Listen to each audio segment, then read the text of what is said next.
Let's welcome in Principal Deputy White House Press Secretary and Special Assistant to the President, Harrison Fields. Harrison, great to see you this morning. So this is another win for the president, and he's indicated that this is just the first of many rescission packages that he's hoping to introduce. So when do we see the next one?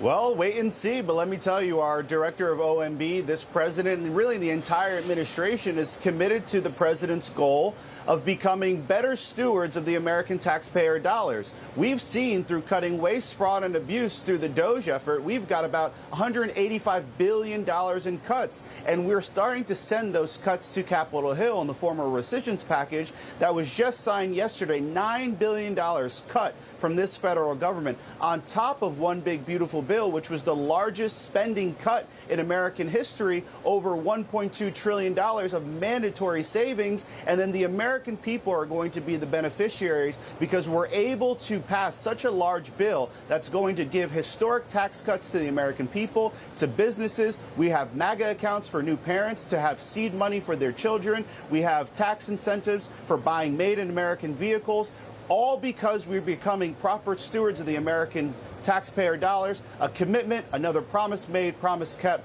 from this president. Harrison, so as I mentioned a few minutes ago, you're on the north lawn of the White House. On the other side of the White House, President Trump's expected to depart here any minute now for Scotland, board Marine One. What does the president hope to bring back from this trip? Does he see a trade deal with the UK on the horizon? I know he reportedly will meet with UK Prime Minister Keir Starmer while he's over there, and we're looking at Joint Base Andrews there with Air Force One waiting the president's arrival. Yes, so he's heading to the UK, the beautiful country of Scotland.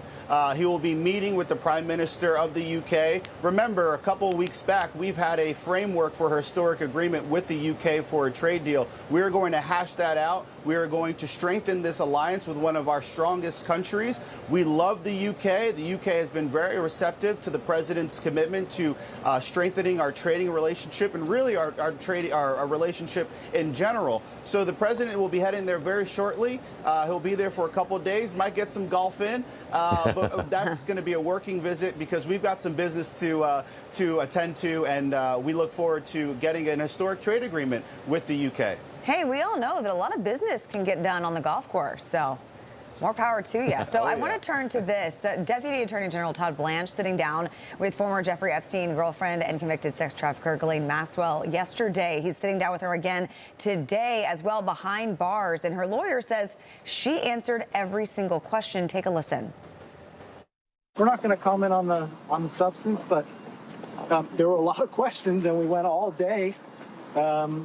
And she answered every one of them. She never just said, I'm not going to answer, never declined. Yeah, and again, we know that these two are scheduled to meet again today. Can you tell me if there's been any discussion within the White House or Department of Justice of the president issuing a pardon possibly or commuting the sentence of Maxwell in exchange for the information that she knows? Yeah, I don't want to get ahead of the Department of Justice, the White House counsel's office, or our amazing pardon czar, Alice Johnson, about any forthcoming pardons. We'll let the president lead on that. But this goes to show you that for all the media out there trying to seek division in this administration between the president and the attorney general, the president is entrusting the Department of Justice to get to the bottom of this and look at the facts as it's been presented to them and come up with a conclusion. And let's be transparent and let's hold people accountable. This is all we are doing. When you have Todd Blanche going down to Tallahassee to speak with Ghislaine Maxwell, this goes to show the American people that we are taking this seriously. The American people truly understand we're not trying to engage in any form of cover-up. We want to seek answers, give the American people answers, and this is what the president has tasked the Department of Justice and our incredible Attorney General to do, and we'll see where this leads. But this president is committed to transparency and accountability, and that work will continue. Yeah, Harrison, I want to switch gears here a little bit. Go to the Russia hoax of 2016. Obviously, I was there in the White House during that and in 17. Director of National Intelligence Tulsi Gabbard continuing to double down with her latest rollout of documents, telling Newsmax, quote, "It's hard to draw, in my view, any conclusion other than that which I've already said, which is this was a conspiracy, a treasonous conspiracy to undermine the legitimacy of President Trump in that 2016 2016 election and the legitimacy of his presidency. I know there's a lot of discussion right now in legal circles. Many people think former President Obama may be immune because of the Supreme Court ruling on Trump about presidential immunity, but whether it comes to Clapper, Comey, and other members of Obama's National Security Council, they're on. I mean, they're open to charges. What's the current thinking on that right now? Well, I'm sure a lot of those people that you mentioned are wishing they received a pardon before they left the White House. Unfortunately for them, they didn't, and they could likely face some accountability because the evidence as presented by the DNI looks pretty dang clear that they were engaged in one of the largest coup operations predicated by likely the former president, Barack Obama, and we are trying to seek answers. The Department of Justice, under the leadership of Pam Bondi, is going to look at the evidence as presented from our DNI Gabbard, and the American people will see a picture that's probably not going to look too pretty for the Obama administration. But you know who's right about this from the get-go?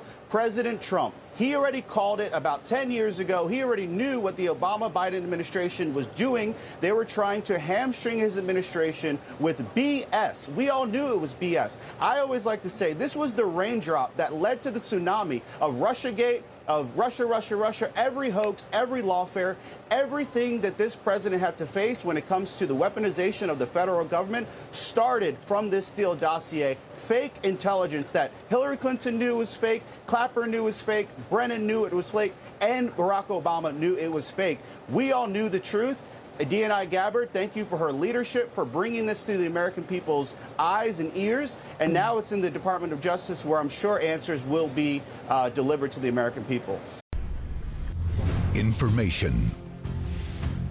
Truth. Is freedom. Is Newsmax. It's real news for real people.